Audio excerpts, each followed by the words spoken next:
நெய் மிளகா வாங்கணும்னு ஆசைப்படுறதுல தப்பு இல்ல. ஆனா இந்த 3 விஷயம் தெரியாம நெய் மிளகா வாங்காதீங்க. வணக்கம், நான் உங்கள் தாயகம் விஜய். தாயகம் எதிர்காலத்திற்கான மரபு விதைகள்.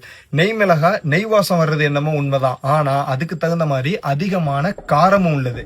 அதனால இந்த மிளகாயை சமையலுக்கு பயன்படுத்தும் போது அளவோட பயன்படுத்துங்க. இன்னொரு விஷயம் என்ன அப்படின்னா, பயன்படுத்தினதுக்கு அப்புறம் கையை வாஷ் பண்ணாமலோ கழுவாமலோ நீங்க இன்னொரு இடத்துல வைக்கிறீங்க அப்படின்னா கண்டிப்பா அதிகமா எரிச்சல் உண்டாகும். அதனால கவனமா கையாளுங்க.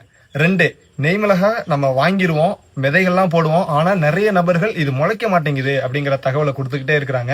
அதுக்கு நம்ம கவனத்துல வச்சுக்கிறது ஒரே ஒரு விஷயம் தான். மத்த மிளகா மாதிரி 4 நாள்ல இருந்து 5 நாள்ல முளைக்கக்கூடியது இல்ல இந்த நெய் மிளகா. அதை நம்ம முதல்ல புரிஞ்சுக்கணும். இது முளைக்கிறதுக்கு சரியா 18 நாள்ல இருந்து ஒரு 20-25 நாள்கள் கூட ஆகலாம். நம்ம தோட்டத்துல 30 நாள் கூட ஆயிருக்கு. அவ்வளவு தாமதமா கூட முளைச்சு வரும். இதை எப்படி நாத்து போடணும் அப்படின்னா, இதுல இருக்கக்கூடிய விதைகளை தனித்தனியா உதிர்த்து எடுத்துக்கிட்டு நல்ல சாயில லூஸ் பண்ணிடணும். அதாவது புலபொலப்பு தன்மையோட இருக்கும்போது விதையை தூவிட்டு அதுக்கு மேல மண் போட்டு மேல காஞ்ச இலதல சரி எதையாவது போட்டு ஒரு 10-15 நாளைக்கு மூடி வச்சுட்டோம்னா அதுக்கப்புறம் நல்ல ஒரு ஜெர்மினேஷனை பார்க்க முடியும்.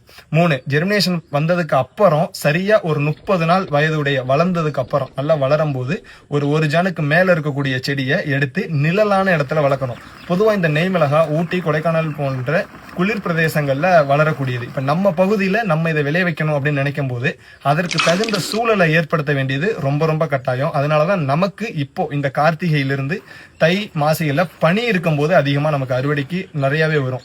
சோ இதெல்லாம் கவனமா தெரிஞ்சுக்கிட்டு பயிரிட்டு பயன்பெறுங்க. நன்றி. விதைகள் தேவை அப்படின்னா தாராளமா தொடர்பு கொள்ளலாம். நன்றி.